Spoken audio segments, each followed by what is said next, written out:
Monsieur Bell, présent. Monsieur Chabria, présent. Madame Chomel, présente. Monsieur Corry, présent. Madame Cuvillier, oui, présent. Monsieur Dauphin, aussi. Monsieur Dominguez, présent. Monsieur Ducrot, présent. Monsieur Fafon, je suis là. Monsieur Miller, présent. Madame Leblanc, absente. Ensuite, qu'est-ce que je... Monsieur Machevet, pardon. Présent. J'avais perdu la liste. Madame Mathieu, présente. Madame Molinier, présente. Madame Moulin, présente. Monsieur Pétel, présent. Madame Pétel est absente à donner le pouvoir à Madame Ballon.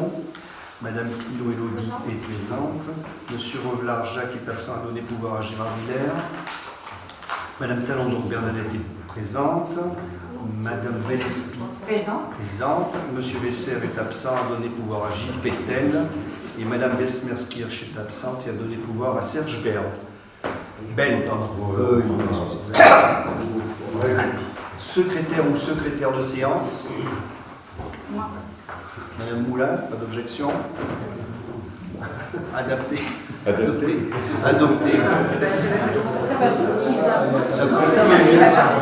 Qu'est-ce que ça veut dire, non, moi j'ai rien à dire. Je suis désolé, je suis sans. Ok. Par rapport au dernier conseil, y a-t-il des remarques, des modifications, des choses oubliées? Adopté? Ok, adopté. Bien, l'ordre du jour étant un petit peu chargé, ceci normalement étant l'avant-dernier conseil municipal, vous comprendrez que c'est surtout 2019 qui nous préoccupe. Donc je vais commencer à passer la parole tout de suite à Monsieur Corr. Rapport d'orientation budgétaire. Rome 2020. 4 jours d'unité. Dans les 2 mois qui précèdent l'adoption du budget bénéfice, article L2312-1 du Code général des collectivités territoriales, dans les communes de 3500 habitants et plus, les conseillers municipaux sont invités à débattre à partir de l'évolution du contexte financier et budgétaire, des orientations proposées pour l'élaboration du budget à venir.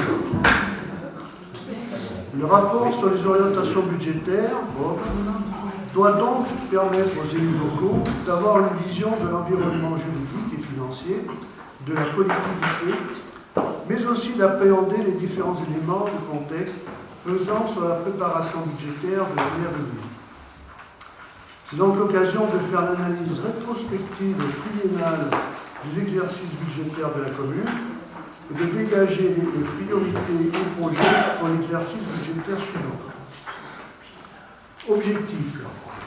Il s'agit d'introduire une discussion sur la stratégie financière et budgétaire de la commune dans le cadre de la préparation du budget 2020. Le rapport d'orientation budgétaire, ROB, tient compte d'éléments exogènes qui conditionnent en grande partie la capacité financière de la collectivité.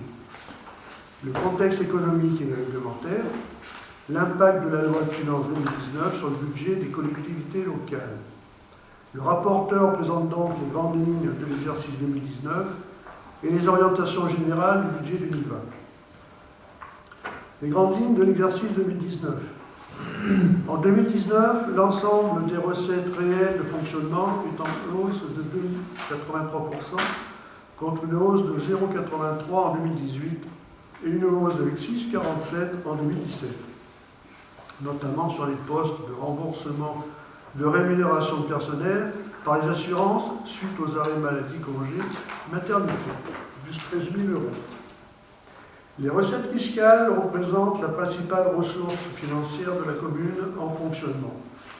Les impôts encaissés connaissent une progression régulière et assez dynamique grâce à l'augmentation de l'assiette et à la revalorisation annuelle des valeurs locatives, les taux n'ayant pas été modifiés depuis 2003. Servant de base aux impositions directes locales, les valeurs locatives sont revalorisées chaque année par le Parlement pour tenir compte de l'inflation. En 2018, le produit des impôts augmente de 2,67% et en 2019 de 4,33%. L'attribution de compensation a baissé du fait des transferts de charges engendrés par la prise de compétences enfance-jeunesse dans la communauté de communes.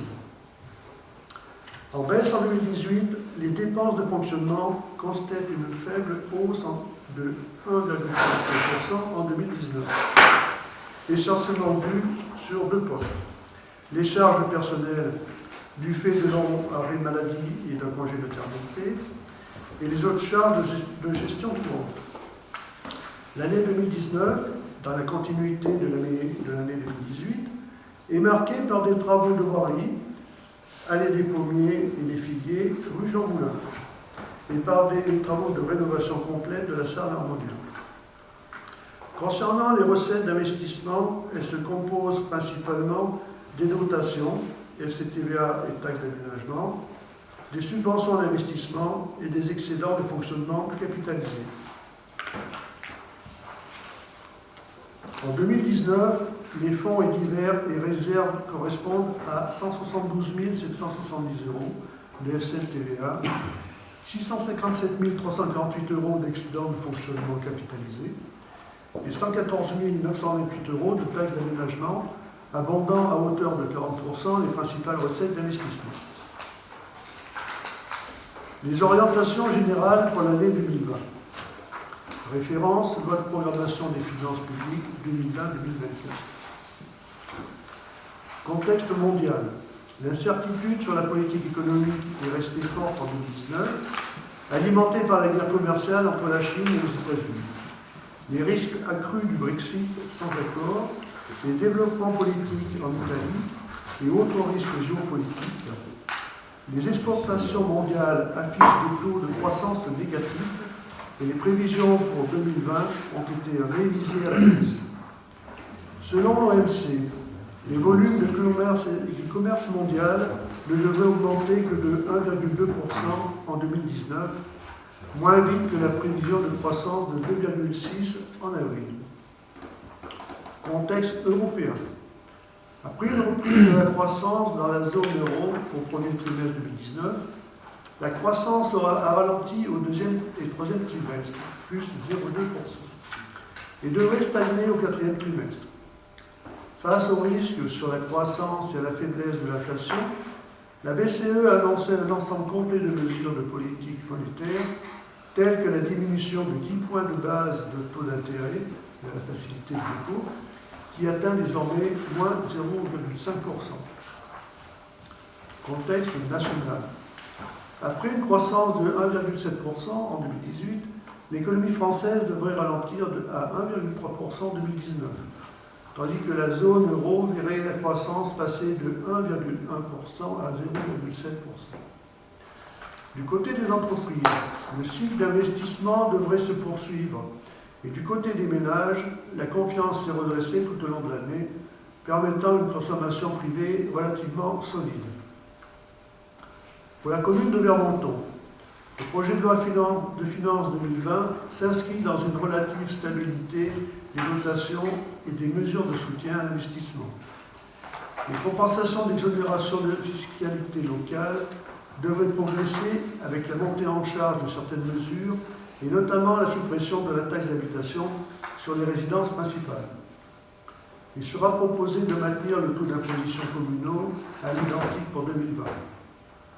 Les grandes orientations des dépenses 2020, tant en fonctionnement qu'investissement, s'articulent autour de plusieurs secteurs. Secteur social et insertion, contingent d'aide sociale du département, maintien de la navette d'été liée à la fermeture des commerces de proximité, subvention de fonctionnement d'équilibre au CCAS, subvention à la mission locale pour l'emploi, application du quotient familial sur les tarifs du restaurant scolaire, ainsi qu'à la LSH, participation au loyer de l'association Les Restos du Cœur de Saint-Amand-Talon. Secteur scolaire, acquisition du petit mobilier divers pour le groupe scolaire, prise en charge des coûts de transport pour les activités sportives, piscine et halles des sports, prise en charge du coût de l'activité piscine, goûter pour les écoliers pour le cross de Chadieux, contribution aux frais de fonctionnement du du restaurant scolaire, de la LSH et du transport scolaire. Secteur sport, loisirs, jeunesse, aide matérielle et technique aux associations sportives, accueil d'événements sportifs d'envergure, réflexion sur la réhabilitation du parcours sportif, création d'une nouvelle aire de jeu. Vie associative, culturelle et animation. Subventions et services alloués aux associations maintenues dans leur globalité. Fête républicaine du 14 juillet, Fort de septembre et forum, concours des maisons fleuries, participation à des actions de solidarité, mise à disposition de salles et matériel, accueil et soutien logistique au Téléthon, saison culturelle et soirées, festivals et automnales, repas et colis déjeuners. Communication, l'aide d'information mensuelle, l'aide d'information des finances. Informatique, réflexion sur un nouveau système de stockage des données informatiques. Gestion des bâtiments, économie d'énergie. Participation au syndicat de Chalieu, programme de mise aux normes et d'entretien des bâtiments, poursuite de la mise en œuvre d'un système de télégestion des bâtiments communaux, poursuite de la rénovation de la salle Armonial, mobilier, salle communale, table et chaises, rénovation du bâtiment à LSH et de sa cour, équipement scénique, salle Armonial, matériel des services techniques, renouvellement et achat d'outillage, gestion des services, plan de formation du personnel CNFPT ou organisme extérieur, vêtements de travail pour les services périscolaires et services techniques, remise à niveau, formation aux gestes de premier secours. Environnement, conservation du patrimoine. Mobilier urbain, participation au nettoyage de la verre, fleurissement des massifs et des rues, généralisation de l'utilisation de produits d'entretien biologique, mise en œuvre du plan de gestion de la RNR Marmande en partenariat avec le conseil régional, partenariat avec l'ESAT de Paris, études pour aménagement piétonnier le long de la Verre et de Soulas à Marmande, pour un cheminement doux, valorisation des grottes. Voirie, réseau, aménagement. Résorption du sinistre du quartier de la Chaume, prise en charge par les compagnies d'assurance. Accessibilité trottoir, bateau, passage flouté en cours. Études et aménagement en place des remparts, auto-incendie. Programme de réflexion de la voirie. Signalétique horizontale et lumineuse. Réflexion sur les chemins ruraux. Programme SIEG, enfouissement des réseaux et éclairage public. Aménagement divers, parking, place du Gauzin, rue du Chet, rue de la Chaume, rue Henri-Grande. Urbanisme, acquisition foncière diverses pour aménagement de bourg, construction de logements, amélioration voirie, création parking, participation à l'aménagement de Chardonnay, participation au service de l'application du droit des sols du Grand Clermont. Dette, gestion active de la dette, étude des marchés financiers avant décision liée à l'emploi. Conclusion, le présent rapport d'orientation budgétaire servira de base de travail pour l'élaboration du budget 2020. Le présent document ne fait pas l'objet d'un vote, il atteste simplement de la tenue d'un rapport d'orientation budgétaire dans les 2 mois précédant le vote du budget. Voilà, donc ça a été dit, donc pas de vote, mais une réflexion, des remarques, mais c'est simplement une orientation. Vous savez très bien que le 15 et 22 mars, il y a des élections, donc on n'a pas voulu, je n'ai pas voulu pour ma part, j'entends bien, laisser que les équipes se trouvent confrontées à des problèmes et que ça ne soit pas dans le budget ou orienté vers le budget. Par contre, après, les équipes qui auront la gestion feront leur choix, et ce qui est tout à fait normal. Donc ceci ne nécessite pas de vote. S'il y avait des remarques particulières, écoutez, on apportera ces remarques. La conclusion, c'est que de maintenir les taux aujourd'hui qui ont été, votés les années précédentes, ne pas modifier là aussi pour ne pas, disons, si l'équipe suivante ou les équipes suivantes ont un choix de motiver l'impôt ou la fiscalité différemment. Donc de laisser ces taux au taux où ils sont aujourd'hui. Voilà, est-ce que ça appelle des réflexions? Pas de réflexion, pas de remarques. Je vous en remercie. Donc par contre, là, nous allons passer au compte administratif, déjà dans un premier temps, 2019, qui doit être voté, je pense que hein, c'est sûr. Ouais, c'est sûr. Je t'en prie. Note de présentation du compte administratif 2019. Rappel réglementaire. L'article 107 de la loi NOTRe est venu compléter les dispositions de l'article L2313-1 du CGCT en précisant une présentation brève et synthétique retraçant les informations financières essentielles et jointes au budget primitif et au compte administratif afin de permettre aux citoyens d'en saisir les enjeux. Cette note présente donc les principales informations et évolutions du compte administratif 2019, du budget principal de la commune. Elle reprend pour l'essentiel les éléments présentés lors du débat d'orientation budgétaire. Il est rappelé que les dépenses et recettes de la commune sont prévues et autorisées par le vote du budget primitif en conseil municipal. L'exécution effective du budget est retracée dans le compte administratif qui traduit les réalisations menées par la collectivité. En section de fonctionnement, il avait été prévu en dépenses et recettes 2 578 646,10 €. Il a été réalisé donc en dépenses 2 249 104,70 € et en recettes 2 859 383,19 €. Ce qui fait un résultat positif de 610 278,49 €. Le résultat d'exécution 2019 en fonctionnement est en très légère baisse par rapport à l'exercice 2018. Les recettes de fonctionnement, recettes réelles 2 856,022 et 62 centimes. Et les recettes d'ordre 3 360 et 57 centimes. Après une hausse de 0,83% sur 2018, les recettes 2019 augmentent de 2,4%. Alors, en ventilation, au chapitre 013, atténuation de charges, 41 496,37 €. Chapitre 70, produits et services du domaine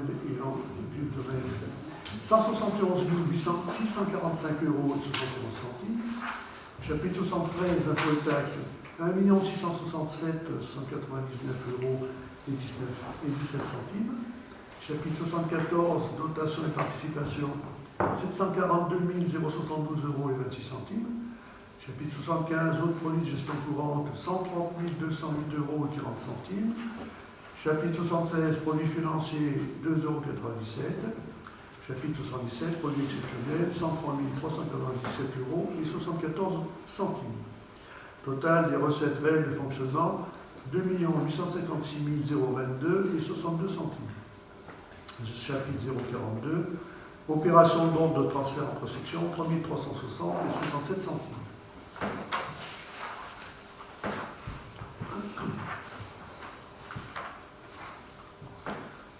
Recettes d'ordre de fonctionnement, 3 360 et 57 centimes. Total des recettes, 2 859 383,19 €.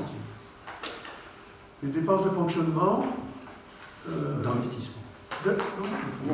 Pardon. Excuse-moi. On est toujours sur le fonctionnement. Donc, OCA 2019 en dépenses réelles, 1 988 428,01 € et en dépenses d'ordre, 260 676,69 €. Les dépenses réelles de fonctionnement connaissent une hausse de 1,52%, notamment sur les frais de personnel et sur les autres charges de gestion courante. Chapitre 11, charges à caractère général, 666 857,96 €.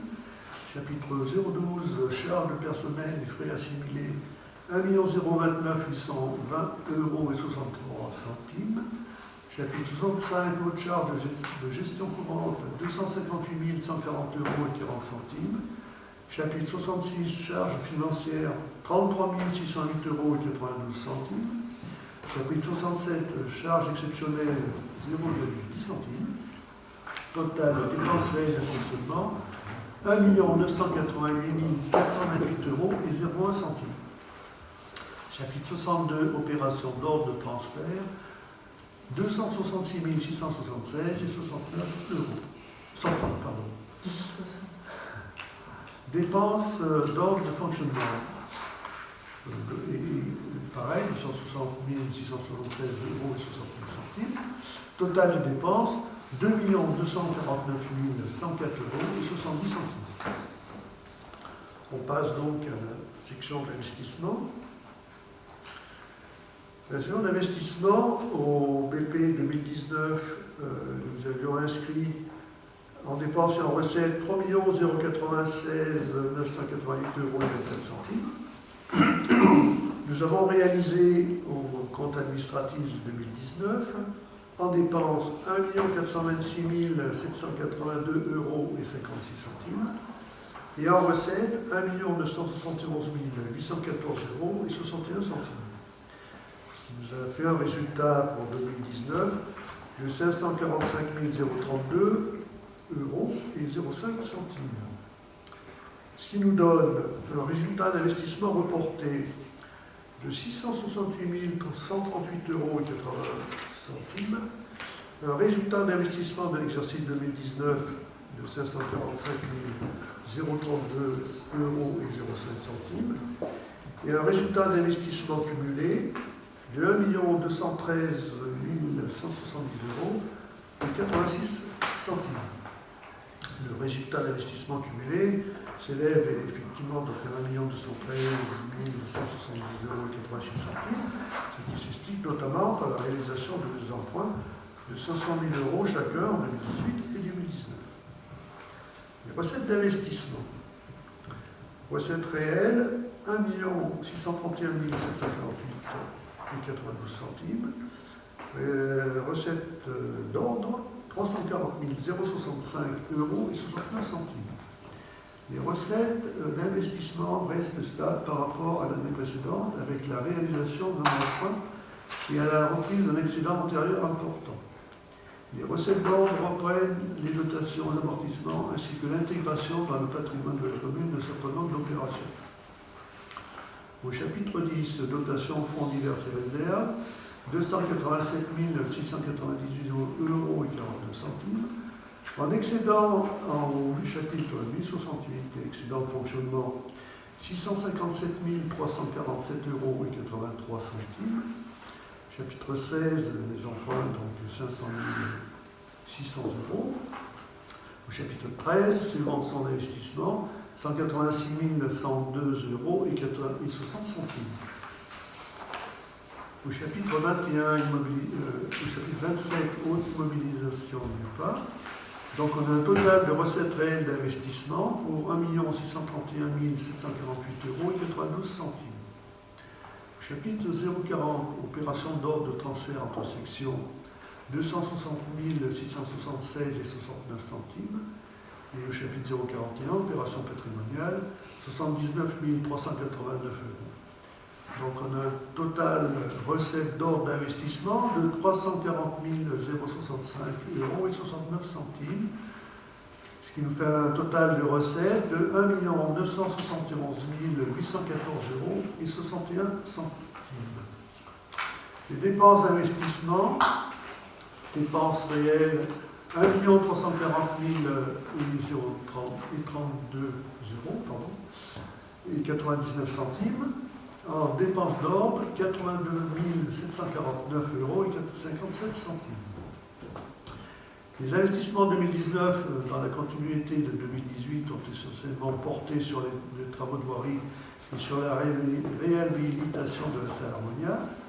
Les dépenses d'ordre reprennent l'intégration dans le patrimoine de la commune d'un certain nombre d'opérations que l'on retrouve également dans les recettes d'investissement.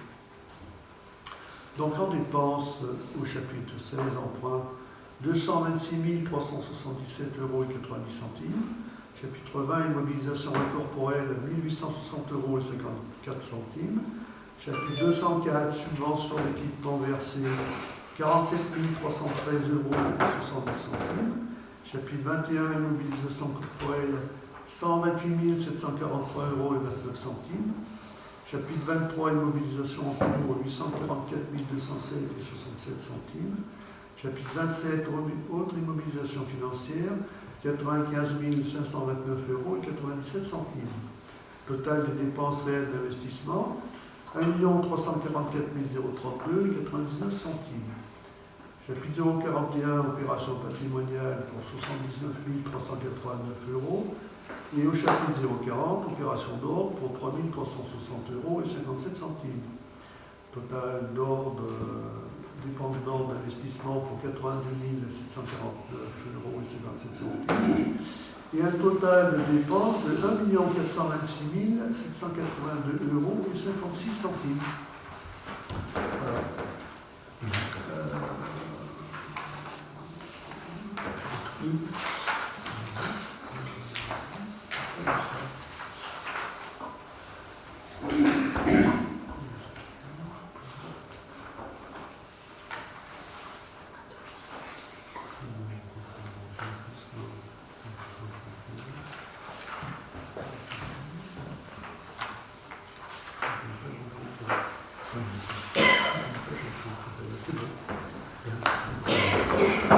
Je passe la parole au doyen de l'assistance, c'est M. Ducrot.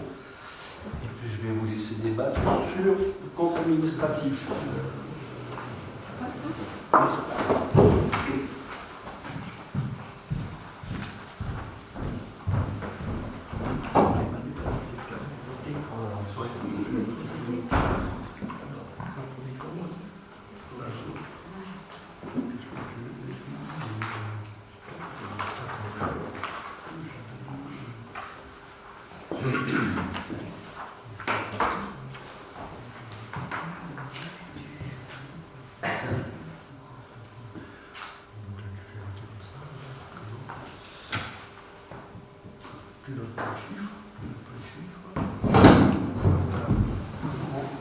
Si vous ne voyez pas d'inconvénient, on va voter et le compte administratif et le compte de gestion en même temps.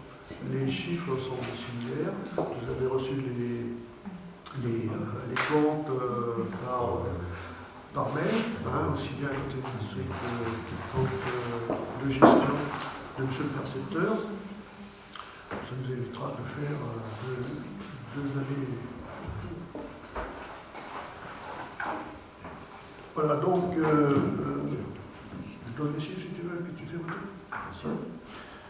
Donc, en résultat de fonctionnement en 2019, on a un excédent de fonctionnement de 610 278 € et 49 centimes. Et en résultat d'investissement, nous avons cumulé un résultat de 1 200 170 € et 86 centimes. Donc, sachant que, comme vient de l'évoquer M. le président, un seul vote. Nous avons voté le compte administratif. Oui, bien sûr. Compte administratif, donc, est-ce qu'il y a des votes contre? Des abstentions? 3 abstentions? 4. Excusez-moi. Oui, parce que vous avez une procuration. Oui, procuration. Excusez-moi. Donc 4. Donc, votez à la majorité. Après le compte administratif, le 14. Le compte de gestion. Compte de gestion, donc, qui vient, dans les chiffres viennent d'être présentés par M. Corr, procède de la même manière. Un vote contre. Abstention. 4. Pour le reste, c'est pas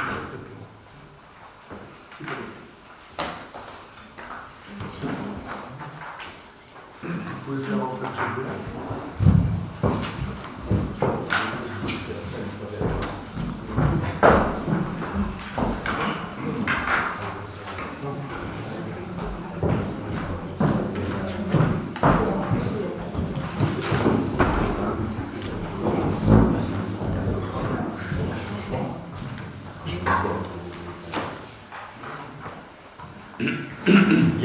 Pour M. le maire, donc, pour chacun des deux comptes, 4 abstentions, pas de vote contre, le reste approuvé.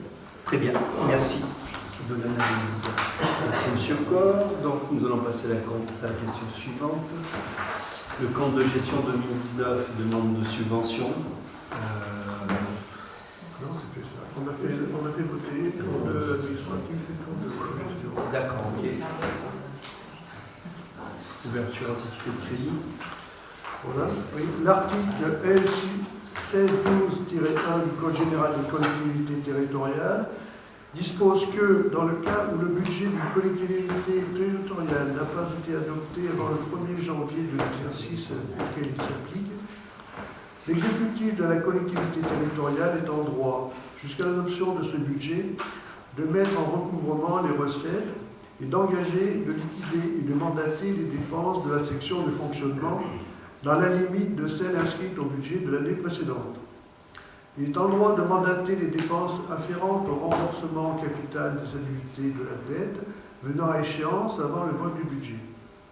En outre, jusqu'à l'adoption du budget ou jusqu'au 15 avril, l'exécutif de la collectivité territoriale peut, sur autorisation de l'organe délibérant, engager, liquider et mandater les dépenses d'investissement dans la limite du quart de crédit ouvert au budget de l'exercice précédent, non compris les crédits afférents au remboursement de la dette. L'autorisation mentionnée à l'alinéa ci-dessus précise le montant et l'affectation des crédits. L'autorisation mentionnée précise le montant et l'affectation des crédits. Les crédits correspondants sont alors inscrits au budget lors de son adoption.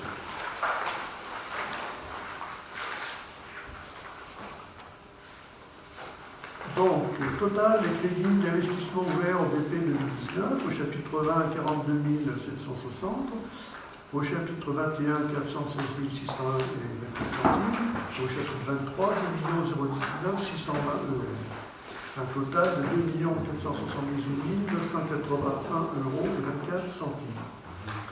Ce qui nous donne 25% des crédits ouverts au BP 2019, et identique ouverture anticipée des crédits d'investissement 2020, donc 10 690 au chapitre 20, au chapitre 21, 104 150 euros et 31 centimes, au chapitre 23, 504 905 euros, ce qui nous fait un total d'ouverture anticipée des crédits d'investissement 2020 de 619 745 euros et 31 centimes.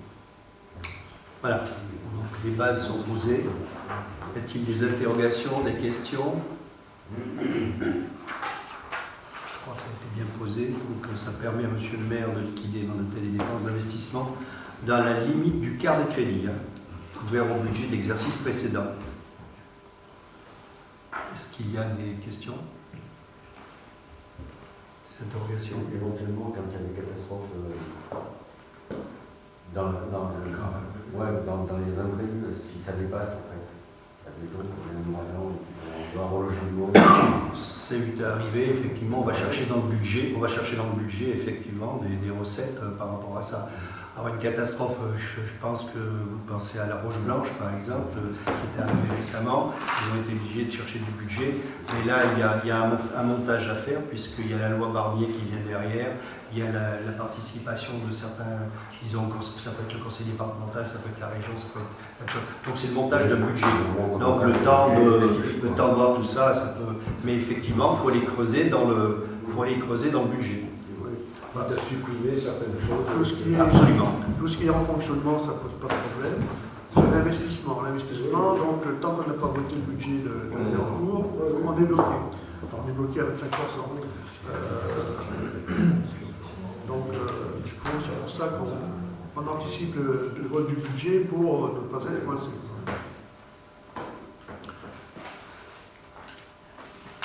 Pas d'autres interventions? Y a-t-il des abstentions? Y a-t-il des contre? Adopté. Équipement scénique. Alors, je précise que la demande de subvention, ce n'est pas pour, disons, obligé, dans l'obligation de réaliser cet équipement, mais c'est en prévision de l'équipe qui sera dans la suite d'avoir la réponse dans le cadre de demande de subvention. Ça n'engage en rien du tout de faire une demande de subvention. Simplement, ça permet à des gens de pouvoir venir et de faire et de ne pas perdre du temps sur plusieurs mois, parce que là, ça fait déjà au moins 3-4 mois qu'on court après ça. On a obtenu une satisfaction, on va dire, entre guillemets, de la région. Donc, effectivement, c'est une demande. Ce n'est pas un acquis, ce n'est pas quelque chose qui est une obligation. Qu'on soit bien, que ça se comprenne bien. Voilà. De toute façon, il faut bien engager ce qui a été prévu. Oui, mais entre l'équipe d'aujourd'hui qui a une vision du matériel qui serait nécessaire et une nouvelle équipe qui aurait la vision de matériel totalement différent, il y aura quand même une dotation qui sera prévue si ils souhaitent le réaliser. Voilà. C'est dans cet esprit-là que ça a été fait. Le projet de réhabilitation de la salle Harmonia arrive à son terme et doit s'accompagner d'une réadaptation du matériel d'équipement scénique aux nouvelles dimensions de la salle. Le plan de financement prévisionnel est le suivant. En dépenses hors taxes, équipement de sonorisation, de vidéoprojection et de lumière pour 49 795,77 €. Équipement rideau et écran de projection pour 13 146,04 €, soit un total de 62 941,80 €. En recettes, subvention région Auvergne-Rhône-Alpes, 50%, donc 31 470,90 €, et un autofinancement de 31 470,90 €. On équilibre à 62 941,80 €. Voilà. Donc, je précise en plus qu'on a fait faire des devis. C'est le devis le plus. On a pris le devis le plus haut. Après, le devis le plus bas peut très bien faire l'affaire ou ne pas se faire, mais il y a quand même une demande de recette de 31 470,90 €, qui n'est pas négligeable si l'équipe veut le réaliser. Voilà. Donc, de solliciter une subvention, ça n'engage rien. On peut la laisser de côté, mais il faut prendre quand même une délibération. Donc de donner mandat au maire pour signer tout document nécessaire à la mise en œuvre de cette décision, ça va de soi. Voilà. Ben oui. Vous n'avez pas pu voir Lolo? Et non, il ne m'a pas invité à la cave. Moi non plus. Et oui, voilà. Oui, Lolo est venu à la cave. Je suppose qu'il parle de Laurent Ronquier, je suppose. Ah oui. Il est venu à la cave sans prévenir, simplement pour mettre des panneaux un jour avant. Bon, mais ça c'est une parenthèse, vous allez voir des beaux panneaux bleus qui sont comme ça sur l'entrée. Ah ben c'est pour la petite histoire, je ne sais même pas s'ils sont légaux. S'ils sont légaux, c'est pas. Il paraît que non. Mais il y en a partout. Ouais. Mais c'est pour la petite histoire. Voilà, c'était la petite histoire. Restons dans notre axe. Y a-t-il des abstentions par rapport à cette demande de subvention? Y a-t-il des contre? Adopté. RNR, Puy-de-Marmande, demande de subvention. Là aussi, M. Pétel. Non, on va encore parler de Lolo alors. Bon, il s'agit de solliciter les subventions auprès du Conseil régional pour la mise en œuvre du plan de gestion du Puy-de-Marmande qui regroupe différentes actions relevant d'études scientifiques, d'actions de communication, de sensibilisation, d'entretien, d'actions de protection et de valorisation. Elles sont mises en œuvre par la commune et le Seine-Auvergne qui sont tous les deux co-gestionnaires de la réserve et elles peuvent être financées à hauteur de 80% par le Conseil régional. Donc, je vous rappelle que le statut de réserve naturelle régionale est attribué par le Conseil régional qui en a la compétence et qui est soumis à l'élaboration d'un plan de gestion par le gestionnaire ou les co-gestionnaires.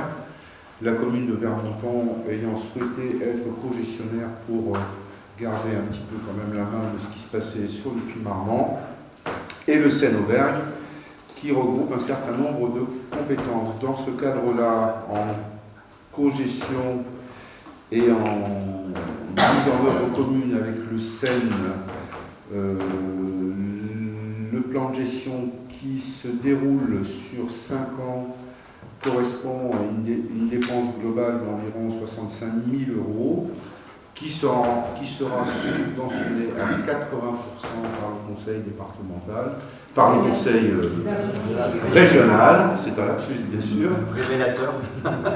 Peut-être. Et donc, Peut-être qu'il nous cache quelque chose. non, je me trompe, mais je ne cache rien. D'approuver de cette sollicitation de subvention auprès du conseil régional. C'est en haut, hein, Gilles. Voilà, bien. Voilà, moi je ne sais pas si tu l'as vu. Voilà. Est-ce que parmi les différentes actions qui peuvent relever des études scientifiques, est-ce que parmi les intervenants figure l'Office national des forêts? L'ONF, Oui, il a été sollicité. Ouais. Il est sollicité à la fois pour les études et les observations des espèces arbustives et pour la surveillance, voilà. bien évidemment minimale, compte tenu des moyens qui sont alloués à l'ONF et aux différentes collectivités cogestionnaires. Il n'y a pas beaucoup d'arbres de 3 mètres cubes. Certes. Non, mais la surveillance du périmètre. Ils font deux tours par an. Mais ils ont été sollicités. Et puis en plus, à chaque réunion, Et ils participent aux réunions de pilotage en Seine ici, ils étaient présents au même titre que les polices rurales et tout le reste. Alors la seule chose qu'on peut regretter là-dessus, c'est que si ma mémoire est bonne, le statut de réserve naturelle régionale a été acté à la fin de la mandature précédente du Conseil régional. Pas tout à fait, je crois que ça a sauté, c'est revenu après, Oui. puisqu'il y a eu, disons, on n'a pas eu la... Enfin, tout ça pour dire que ça fait quand même quelques années que le statut est voté et que on a eu un certain nombre de retards administratifs émanant de la région pour sa mise en œuvre. Voilà, tu fais bien de préciser. Autre intervention? Il faut que la durée de 5 ans est un tout petit peu juste en ce qui concerne notre... Oui, mais je suis d'accord avec toi. Le problème des contractualisations, c'est qu'elles ont, je vais faire un vilain jeu de mots, mais elles ont tendance à se contracter aussi. Sur les contrats territoriaux, qui étaient des contrats territoriaux de 5 ans, maintenant c'est plus des contrats territoriaux de 5 ans, c'est 3 ans plus éventuellement 3 ans derrière.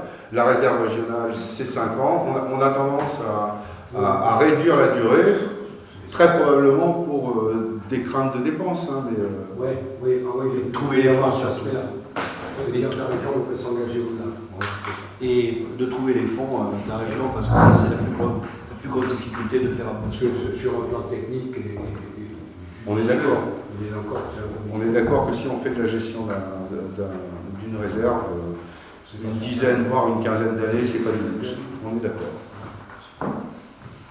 À d'autres interventions, donc il se proposait d'approuver la mise en œuvre des actions du plan de gestion pour l'année 2020, de solliciter des subventions auprès du conseil régional, parce qu'il va falloir encore solliciter les subventions, et d'autoriser le maire à signer tout document permettant de mettre en œuvre cette décision.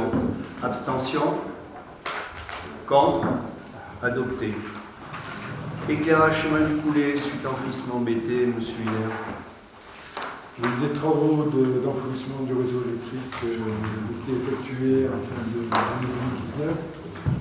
Et suite à ces travaux, il convient de prévoir les travaux d'éclairage public.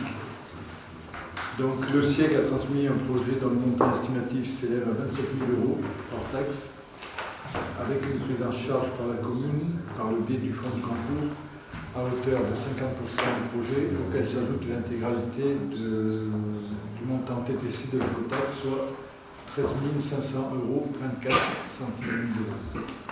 Donc, oui. Alors là, effectivement, le chemin du Coulet et l'éclairage, il y était effectivement sur poteau, béton. Là aussi, il n'y avait pas de problème. Simplement, pour ceux qui vont se promener dans le coin, ils ont pu constater que depuis des années, mais non, je dis bien des années, il y a des travaux qui avaient été entrepris par un propriétaire privé, puisque la route, le chemin du Coulet par lui-même, qui est une route où passe énormément de voitures, puisque ceci était dans une zone constructive, donc ça se construit de plus en plus. Cette route était en train de descendre, puisque à un certain moment, face à cette maison, il y avait ce qu'on appelle une faille de sable qui était là, et donc toute toute cette partie-là était emportée et descendait dans une propriété privée. Donc, suite à de nombreuses, études de la part de la personne, de sa maison, de caler le chemin, puisqu'elle en était responsable, entre guillemets, puisqu'elle avait décaissé. Donc les assurances, de faire monter les assurances au créneau de manière à ce qu'elles puissent répondre, il a fallu attendre. Donc ça a pris un temps infini, mais pour ceux qui y vont encore, vous verrez qu'il y a encore un poteau qui est sur un plomb en plein milieu du chemin, qui nous pose sérieux problème. Donc on ne pouvait pas replanter un poteau béton, donc on a décidé de dire à un moment donné, on enfouit cette partie du réseau, parce que comme ça, ça sera dans les travaux et ça ne risquera pas de bouger après, puisque si on avait recreusé après les travaux, on risque de déstabiliser un peu tout ce qui était en place. Donc on avait décidé, avec M. Hiller, de pouvoir, répondre à l'attente de ce passage électrique, de l'enfouir. Maintenant on se retrouve sur un chemin qui est mi-câble, mi-enfoui, mi-câble, mi-enfoui. Donc on a fait l'enfouissement, et donc suite à cet enfouissement, il faut que l'on mette l'éclairage public. Hein. Je crois que j'ai assez bien résumé. C'est parce que le chemin du Poulet, vous le voyez plusieurs fois et différentes fois. Voilà, il est dans un état. Donc on va dans la première partie, qui est la partie du fond, puisqu'après ce n'est plus constructible.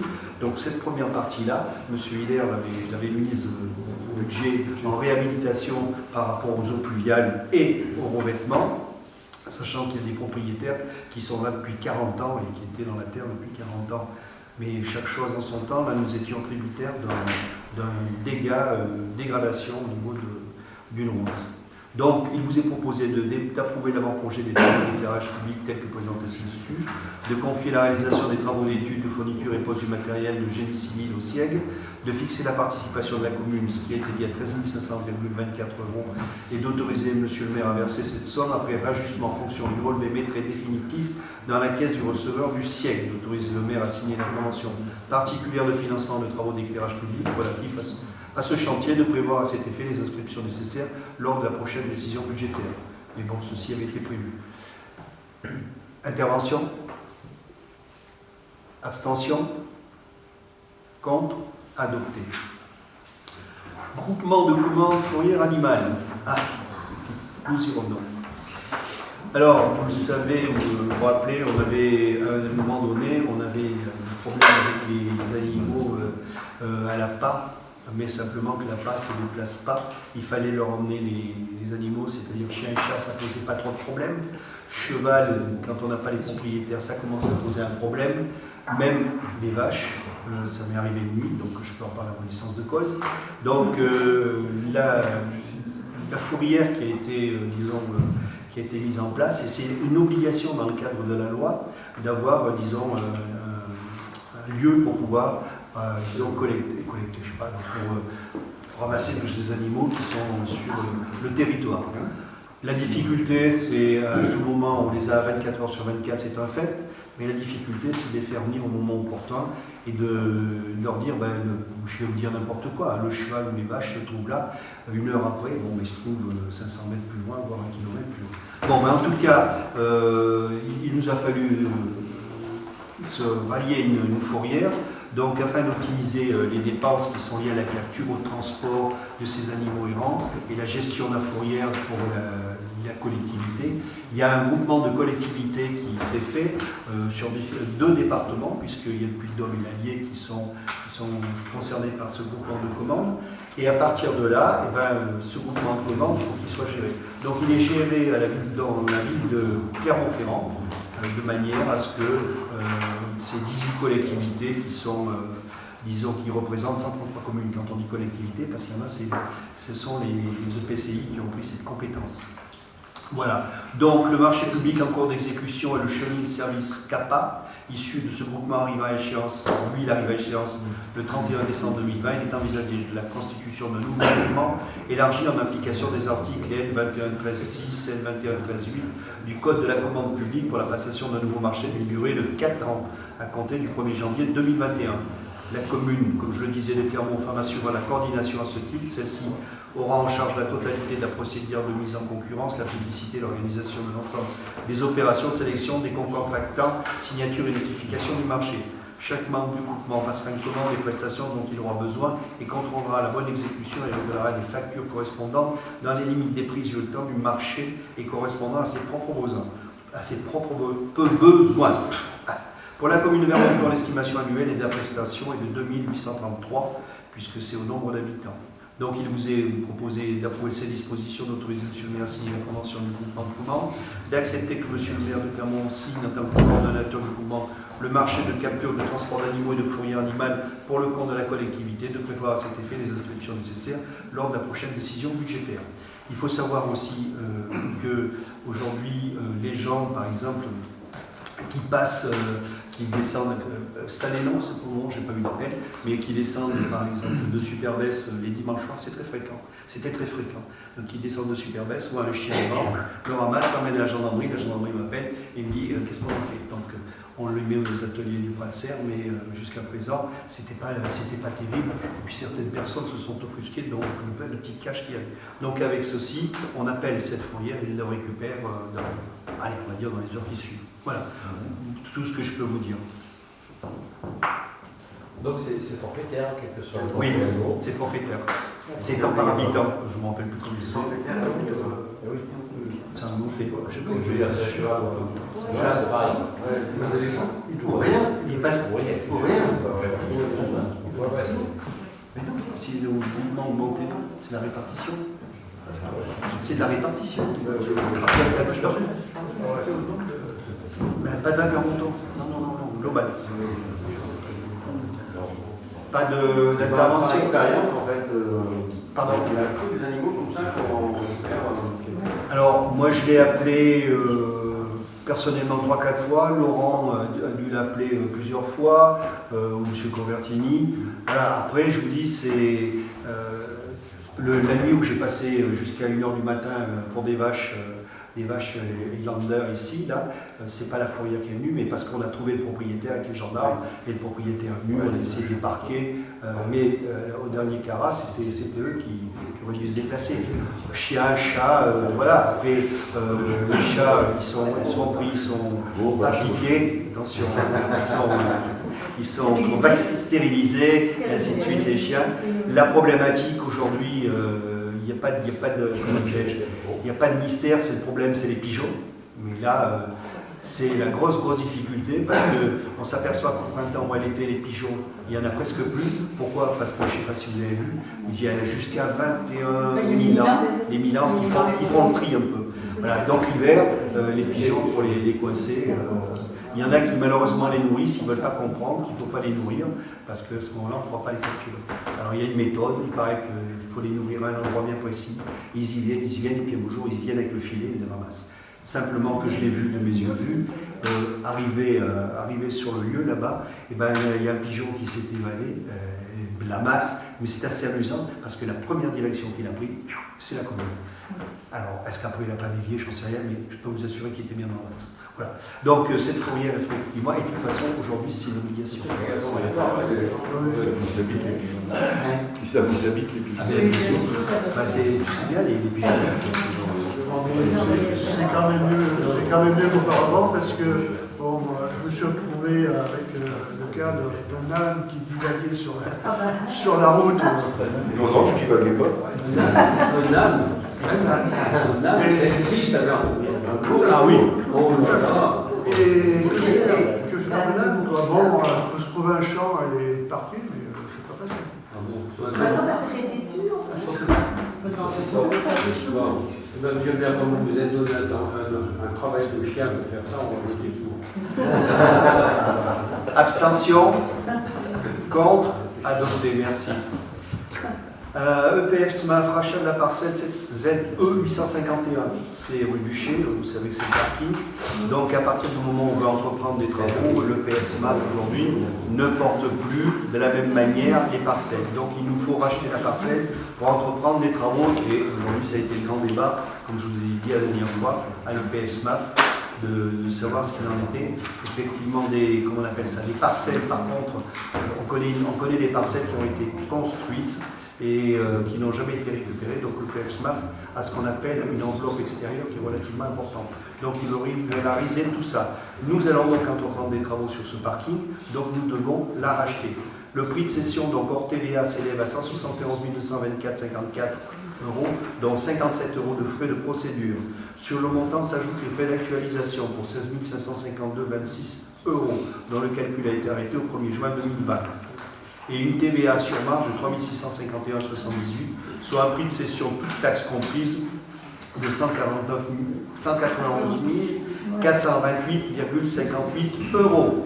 Donc, il vous est proposé d'accepter le rachat par acte administratif de la parcelle Z2851, d'accepter les modalités de paiement exposées ci-dessus, d'autoriser M. le maire à signer tout document relatif à cette procédure, de désigner M. Corps, premier adjoint, comme signature de l'acte. Je ne peux pas signer l'acte, effectivement, étant membre du conseil d'administration. Y a-t-il des questions? Parking Bûcher. Donc en fait, on fait sur 2000 mètres carrés quand même. Pardon? Ça fait 2000 mètres carrés. Oui, oui, oui. 148 mètres carrés. Oui. Mais on est en va zone faire UG. On va faire que du parking. Oui, on est en zone UG. C'est la loi du marché. Abstention? C'est une parcelle Z2, ça veut dire qu'elle avait été incorporée en dehors. Elle avait été. Comment? Oui. Oula, il y a longtemps. Mais si les zones Z, c'est des zones. Oui, non, mais il y a longtemps. Hein. Oui, mais je veux dire, à l'époque de Rouen. Ah oui, oui, oula. Elle était dans le Rouen, c'était une zone agricole. Oh, elle y était déjà en 92. Oui, non, mais Z2, c'est quand le cadastre a été refait en 1963 que donc les classifications, Ah oui, c'était oui, des zones agricoles. Oui, je suis d'accord avec vous.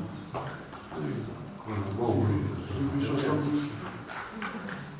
Abstention? Contre? Adopté. Alors, en convention ADS, donc c'est M. VCR étant absent. Vous savez qu'on a un service mutualisé d'instruction des autorisations d'urbanisme qui a été créé au 1er juillet 2015 au sein du Grand Clermont, en conséquence de la loi Allure mettant fin à la mise à disposition des services de l'État dans les EPCI de plus de 10 000 habitants, ce qui est notre cas. Après avoir connu quelques évolutions avec les fusions de PCI, le service assure aujourd'hui l'instruction du droit des sols pour une cinquantaine de communes sur Billon communauté et Mont-d'Arverne communauté. La convention relative aux modalités de financement du service commun d'instruction des autorisations d'urbanisme arrive à échéance le 30 juin 2020 pour la commune de Vermonton. Il convient d'en allonger la durée contractuelle jusqu'au 31 décembre 2025 avec tacite reconduction. Alors pourquoi 2025? C'est un choix de la communauté de communes, de manière à ce que la communauté de communes qui va être compétente dans le cadre du PLUI par la suite, je dis bien par la suite, normalement, s'il est voté, je ne sais jamais, mais donc ce qui fait qu'ils ont fait ce choix parce qu'on n'était pas sur la même échelle entre les communes, donc c'est 2025.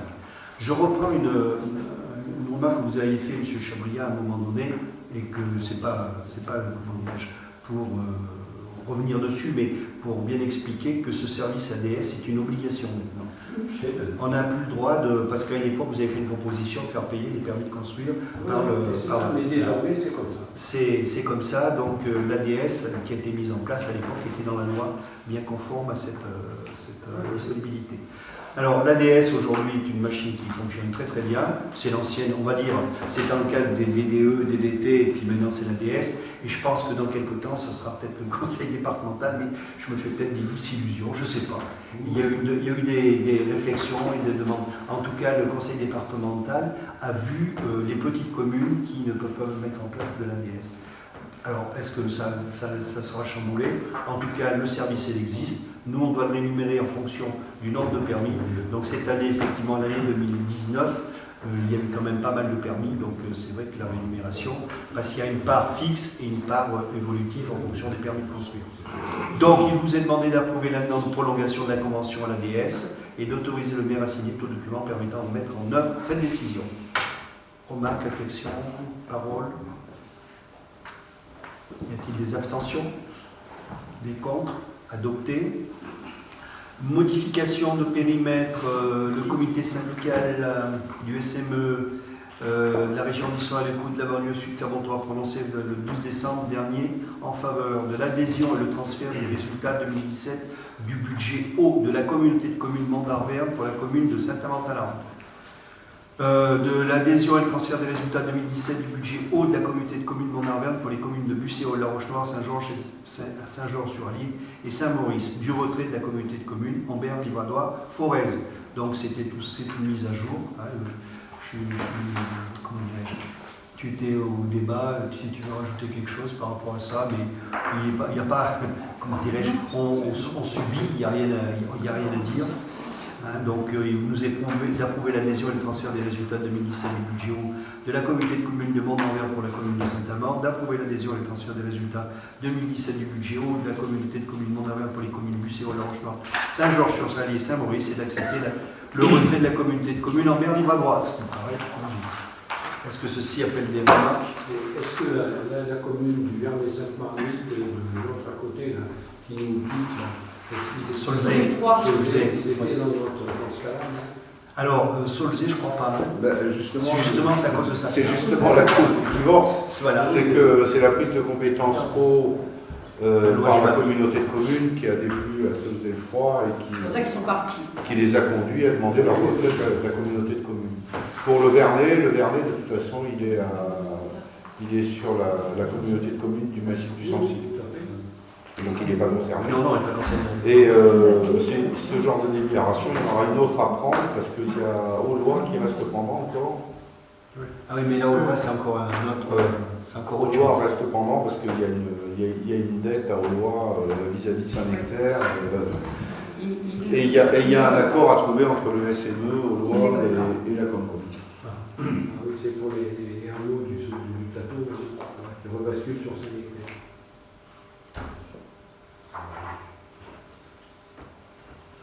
Pas d'autres interventions? Abstention? Contre? Adopté? Écoutez, je crois qu'on a fait le tour, non?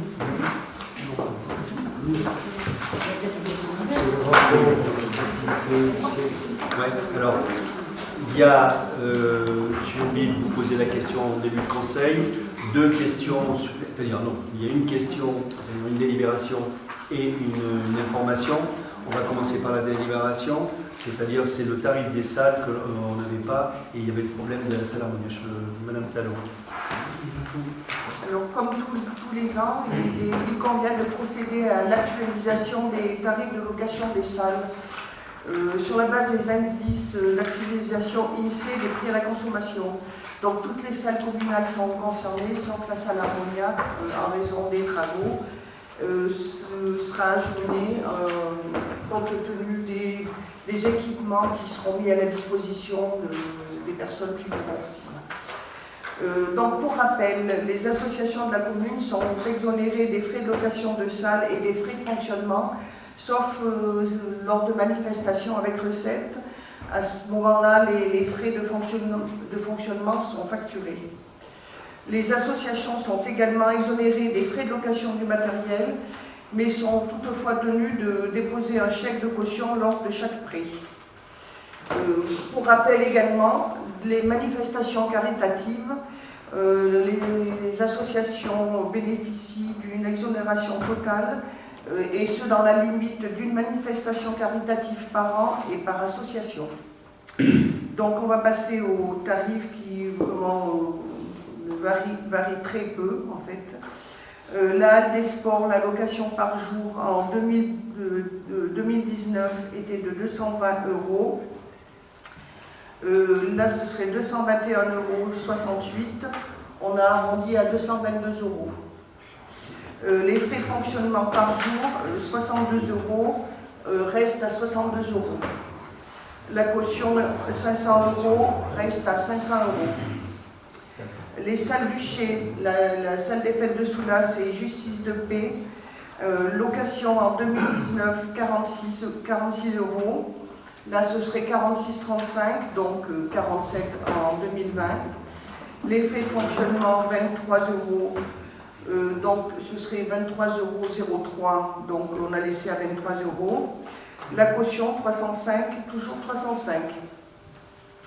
La salle des Tilleuls, la location en 2019, 74 €, ce serait 74,57 €, donc on a arrondi à 75 €. Les frais de fonctionnement du 15 mai au 14 octobre, 19 €, ce serait 19,03 €, on a laissé à 19 €. Du 15 octobre au 14 mai, 66 €, on a maintenu à 66 €.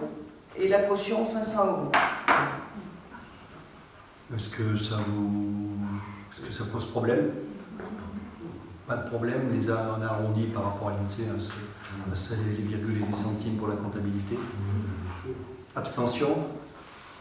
Contre? Adopté. Information, M. Hilaire? Oui. L'année dernière, je vous avais présenté le rapport du siècle 2016. Et puis cette année, je vais vous présenter 2018. Parce que j'ai reçu 2017 fin du mois de novembre et 2018 début décembre. Donc, je profite de faire une seule présentation concernant 2018. Ah non, c'est pas moi, c'est pas mes dossiers, c'est le siècle qui se met à peu près à jour. Donc, en 2018, le comité syndical a été changé suite à l'introduction des communautés de communes. Donc, avant, c'était aux alentours de 397 délégués. Maintenant, il n'y a plus que 142 délégués qui représentent, pour 69 personnes, représentent 17 PCI, 55 personnes représentent la communauté urbaine de Clermont, et 18 représentent la compétence éclairage public. Donc l'ensemble des délégués représente quand même 477 communes. Donc le siècle confie annuellement, comme tous les ans, un mandat de maîtrise d'ouvrage à CEMELEC 63. Donc c'est eux qui nous font les études et qui font exécuter les travaux d'éclairage public et d'électrification. Donc le siècle aussi a concédé à Enedis les missions de développement et d'exploitation de ce réseau et de fourniture d'électricité aux tarifs réglementés. Donc quelques chiffres rapidement.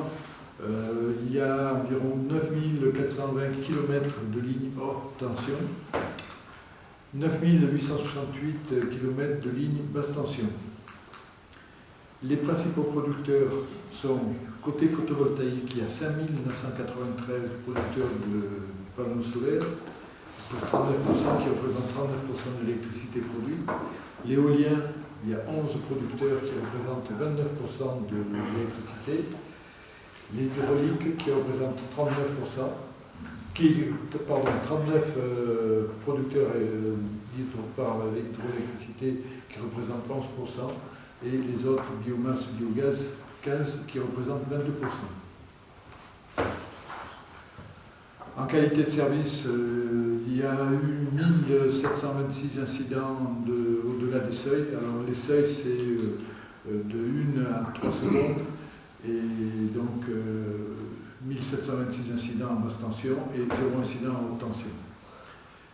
Et les coupures inférieures, plus grandes qu'à 1 seconde, il y a eu 3586 pour la basse tension et 17 pour la haute tension. Et les principaux faits marquants de l'année 2018, c'est l'infrastructure de recharge pour les véhicules électriques. Ça a été la pose de la première borne de recharge pour véhicules électriques. Le CIE qui a rejoint l'Union des syndicats d'énergie Auvergne-Rhône-Alpes, donc ils ont rejoint d'autres groupes à l'intérieur de la région Auvergne, et une convention CREG-Enedis-SIEG qui permet une prise de vue aérienne avec une précision de 10 cm pour permettre le référencement de tous les réseaux de façon assez juste. Voilà. Alors, la question, c'est qu'entre ces différents fournisseurs, tu viens de dire, il y en a certains énormes.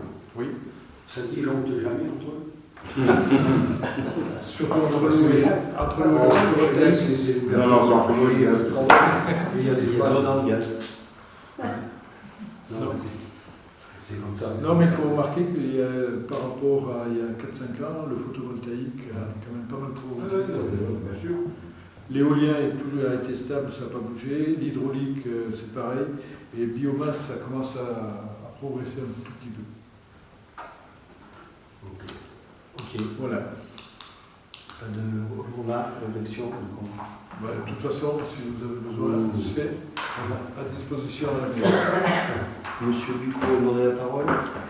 Oui, il y a environ 2 mois, donc j'ai été sollicité par Alban pour recevoir des membres d'une équipe qui se présenterait éventuellement aux prochaines élections municipales et qui voulait s'enquérir un petit peu des modalités de fonctionnement du CCAS. Donc c'était l'occasion d'une rencontre sympathique et d'échanges de personnes qui, pour certaines, découvraient effectivement cette structure qu'est le CCAS. Je dois ajouter que c'est sur la mandature précédente, nous avions établi une convention avec les assistantes sociales des Martres de Verre pour essayer de coordonner notre fonctionnement respectif. Bon, cette convention avait été bien menée. Moi, j'étais persuadé qu'elle déboucherait sur quelque chose de concret et de palpable, et j'allais dire de positif. Or, il s'avère que c'est un document administratif qui est resté lettre morte. Pour avoir travaillé pendant une trentaine d'années avec les assistants sociaux, je veux dire presque quotidiennement, c'était en Haute-Loire, milieu rural, s'il en est. Elle était à l'époque, elle, donc, sous dépendance de la MSA. Elle donne un sens de la responsabilité, un sens du terrain que je n'ai jamais retrouvé ici, puisque là, ici, elles sont sous la dépendance du département, un état d'esprit complètement différent. Pour moi, donc, si vous voulez, et je souhaite que nos successeurs puissent revoir le problème, en particulier la Convention et son application, et l'esprit qu'il y a derrière. Pour moi, si vous voulez, au terme donc, de 2 mandats de relation avec elle, je considère que le groupe d'assistance sociale des Martres de Verre, c'est un giratoire administratif. C'est-à-dire qu'on arrive dessus, qu'il y a des flèches pour sortir, mais surtout en sortir. Régler quelque chose, c'est pas trop dans leur capacité peut-être, mais aussi dans leur état d'esprit. Ce qui fait qu'on reçoit des demandes de subventions pour tout et n'importe quoi, et ça je crois qu'il faut le revoir. Il faut le revoir de manière officielle. Dans les derniers temps, on a reçu des demandes de subventions pour des frais d'inhumation, pour une agence, une entreprise funéraire haut de gamme, avec cercueil haut de gamme, etc. Je ne vois pas ce que la commune a à faire dans une démarche de ce type-là, pour la financer. Pour une autre, plus récemment, c'était pour faire changer le triangle de la voiture, parce que sa voiture était en difficulté. Les personnes qui sollicitaient, elle a sollicité les marques l'ont appelé chez nous. Il y avait quand même pour 500 et quelques euros, mais bon, il n'y a pas très longtemps aussi, c'était pour une opération dentaire. Qu'est-ce que la municipalité a à faire dans une démarche de ce type-là, envoyée par... Donc je crois qu'il serait souhaitable de revoir avec l'équipe qui viendra, de revoir un peu, si vous voulez, un mode de collaboration qui soit plus près des réalités et plus fructueux, si je puis dire. Sur le plan personnel, moi j'avais une ambition assez modeste, au-delà des rencontres, si vous voulez. Je pense que le territoire est bien doté en associations regroupant les boulistes, les personnes âgées, etc., etc. Puis il y a pas mal de personnes, j'en ai été rendu compte en les recevant, si vous voulez, dans le cadre de ma permanence, qui sont seules mais qui ne peuvent pas parce qu'elles n'ont pas la capacité de se déplacer ou que les horaires ne conviennent pas, donc qui restent seules chez elles et qui aimeraient bien que quelqu'un vienne leur rendre visite. Et je ne pense pas que ça soit du rôle de l'histoire sociale, sinon ça saurait. Donc il a fallu chercher, je me suis dit, la recherche est vaine, chercher quelqu'un qui veuille bien, sur ses temps libres, aller leur rendre visite, aller leur tenir compagnie, aller parler avec elles, aller les aider sur des démarches administratives, surtout si elles passent par l'informatique, parce que les personnes âgées, l'informatique, c'est pas le mariage du siècle. Eh bien, à l'inverse de ce que j'escomptais, c'est une personne qui est venue me proposer ses services, alors qu'elle est encore en activité. Je m'attendais à des demandes. Et quand je l'ai vu arriver, donc on a eu un entretien. Par parenthèse, on a établi, donc en accord avec le souvenir, bien sûr, une convention qui fasse que le rôle de chacun, si vous voulez, la personne qui reçoit et la personne qui visite, ait leur rôle bien défini, bien encadré, qu'il ne puisse pas y avoir de litige. Donc le document est signé par les deux parties, et signé par le commissionnaire et moi-même. Donc une personne actuellement, et alors c'est le petit arbre fruitier que l'on plante, qui l'on dit tiens, il n'y a que au printemps qui arrive, il n'y a que 2-3 fruits. Ben oui, il n'y en a que 2-3, mais la saison d'après, il va y en avoir 5 ou 6, et puis doucement ça peut se développer. On pensait aussi à des. J'avais reçu la demande d'une personne qui aurait bien accepté chez elle, parce que sa maison le permet, elle est vaste, elle est relativement fonctionnelle, la personne est seule, qui aurait aimé recevoir, mais recevoir, c'est-à-dire que quelqu'un vienne s'installer chez elle, sans que ce soit, sur un mode locatif, sans qu'il y ait de l'argent. Il faut que les problèmes d'argent soient écartés de cette démarche. Et bien, il n'y a pas très longtemps, j'ai eu une personne qui est en rupture avec sa. Bon, elle était avec un conjoint, si vous voulez, le conjoint est décédé, et les enfants du conjoint lui ont invité à partir vite fait, bien fait. Donc elle est en panique, elle n'est pas très âgée, elle voudrait un logement un petit peu sur ce mode-là. C'est-à-dire qu'elle est aussi, elle n'est pas en retraite, mais elle aimerait bien vivre avec, assister une personne âgée, et lui faire ses courses éventuellement, partager des soirées, etc. Donc tout doucement, c'est quelque chose qui me semble très complémentaire de l'action que peuvent avoir, si vous voulez, les associations. Là, c'est la relation personnelle, la relation individuelle, assez fine, qui appartient simplement à la personne qui est responsable du CCAS et le maire au-dessus, de filtrer, qu'il n'y ait pas de litige, qu'il n'y ait pas de conflit, qu'il n'y ait pas de choses qui puissent faire qu'à un moment ça clash parce que l'une ou l'autre des parties n'aura pas rempli, si vous voulez, correctement sa fonction. Voilà, donc c'est quelque chose qui peut faire tache d'huile, qui est en train d'émerger, et il me semblerait intéressant que la prochaine équipe puisse le favoriser, parce que c'est une porte ouverte. Je ne pensais pas qu'elle s'ouvre aussi facilement. Disons qu'elle est entrouverte. Faut être modeste, c'est ça que je disais, l'ambition modeste. Elle est entrouverte, mais je pense qu'elle puisse s'élargir. Voilà, moi je pense qu'on est dans le cadre des personnes, c'est du privé. Et je ne vois pas comment le CCAS, qui a une mission très précise, qui a été définie par la loi, peut intervenir dans ce cas-là. Il y a des associations, il y a des services sociaux qui sont faits pour ça. Donc ça peut paraître généreux, mais je pense que là on sort du cadre qui est défini par la loi des actions du CCAS. Je crois qu'on ne va pas refaire le débat sur le sujet, mais il y a aujourd'hui, vous le savez très bien, que les situations de 20 ans et les situations d'aujourd'hui ne sont pas les mêmes. Elles ne sont pas les mêmes parce que qu'est-ce qui se passe? Ce qu'a voulu dire M. Mais c'est plutôt un débat qui devrait y avoir lieu au CCAS. Et je pense que ce débat-là aussi, je pense que M. Ducrot voulait expliquer certaines choses, mais ce débat-là, à mon avis, les personnes qui viendront à s'occuper dans le futur de ça prennent contact avec M.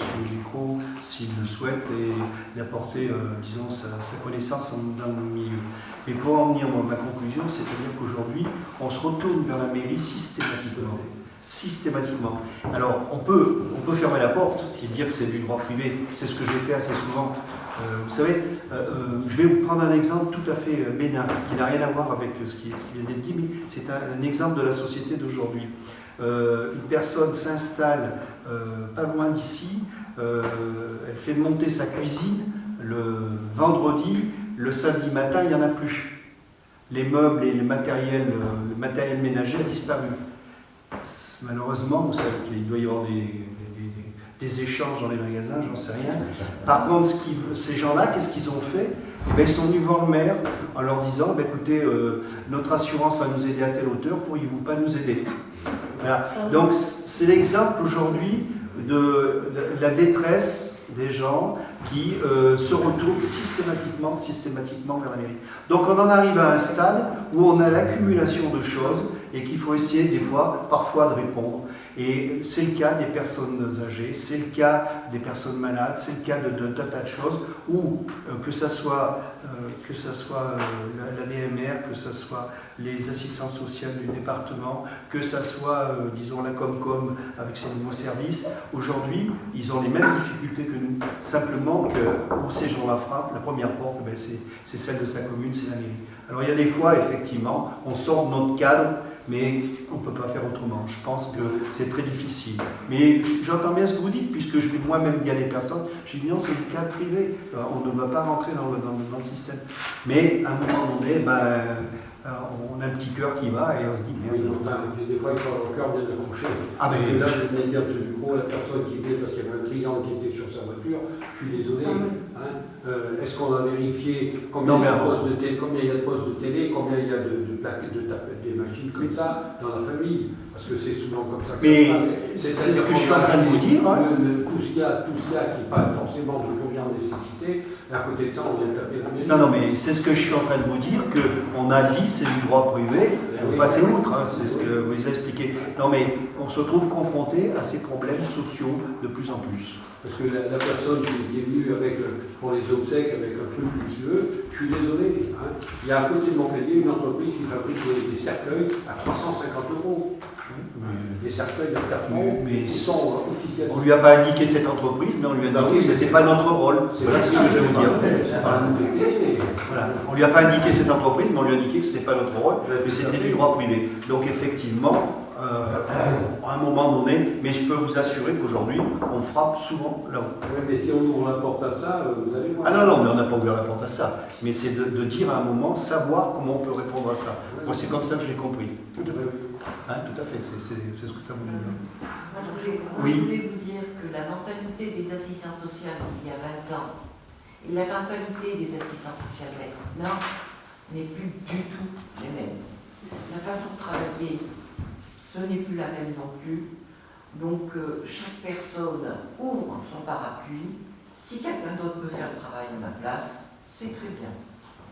Moi maintenant je vous dis, c'est ce que je ressens. Parce qu'il y a 20 ans, les assistantes sociales, elles faisaient leur boulot. J'ai eu pas mal de contacts avec. Mais elles n'avaient pas la même tutelle. Je crois qu'elle change quelque chose dans l'esprit. Oui, et puis il y a l'évolution des esprits. L'esprit des gens n'a plus le même non plus. L'esprit des gens n'est plus. La société évolue, bien ou mal. Autre intervention? Yann. Sur le sujet, j'aurais une question éventuellement, c'est est-ce qu'on a des pistes, des nouvelles en ce qui concerne les veillées d'Auvergne? Puisque c'est un sujet qu'on a abordé, travaillé.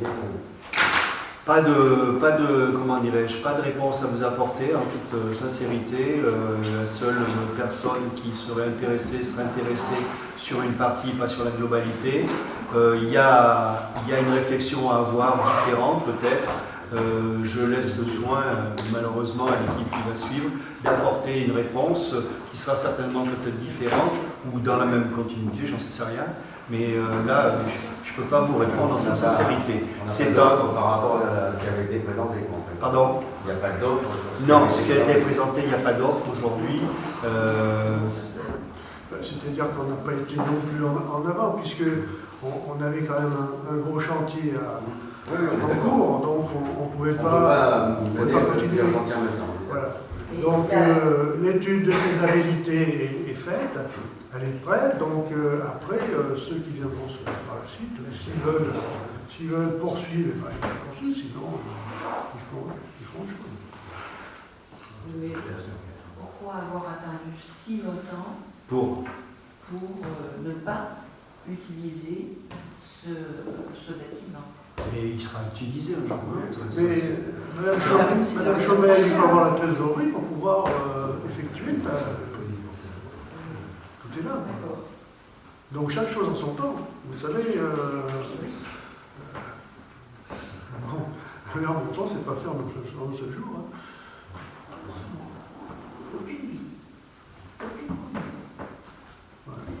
Madame Molinier, je voudrais vous demander, mais ça c'est tout à fait à titre, disons si vous voulez, un peu curieux de ma part. Après le Téléthon, vous aviez envoyé un mail en disant qu'il y avait quelque chose qui n'était pas revenu à Anatolia. Anatolia, oui, tout à fait, oui. Et là, maintenant, vous avez retrouvé alors, on n'a pas retrouvé non du tout Anatolia, on n'a pas retrouvé le... Alors, est-ce qu'il a disparu quand on était le samedi? Je ne sais pas, mais tout a été bien rangé par les personnes qui étaient présentes sur le Téléthon. Après, je ne sais pas, on a rendu une partie, effectivement, mais pas ce rôle. Et, disons, la caution. La caution a été rendue parce que ils nous ont envoyé une facture pour qu'on puisse remplacer le roll-up. Donc, ils m'avaient envoyé une facture qui était très élevée. Moi, j'ai fait faire un devis. Et voilà, et ce devis est vraiment beaucoup moindre que ce qu'ils m'avaient demandé. Et donc voilà, du coup, ils ont accepté de rendre. Et on devait absolument, je leur ai demandé qu'ils nous rendent le chèque de caution parce qu'on devait déposer les fonds avant le 31 décembre à l'AFM, ce qu'on a fait là mercredi avec André Robert. Donc ils ont quand même rendu le chèque de caution. Merci. Donc ceci concernait le Téléthon, qu'on soit bien clair. Non, ça c'était quelque chose. S'il n'y a pas d'autres interventions, donc 21h57, la séance est levée, merci. Et bonne soirée. Et bonne nuit. Ah mais c'est en dehors du conseil. En dehors du conseil. Ah bon. J'arrête alors.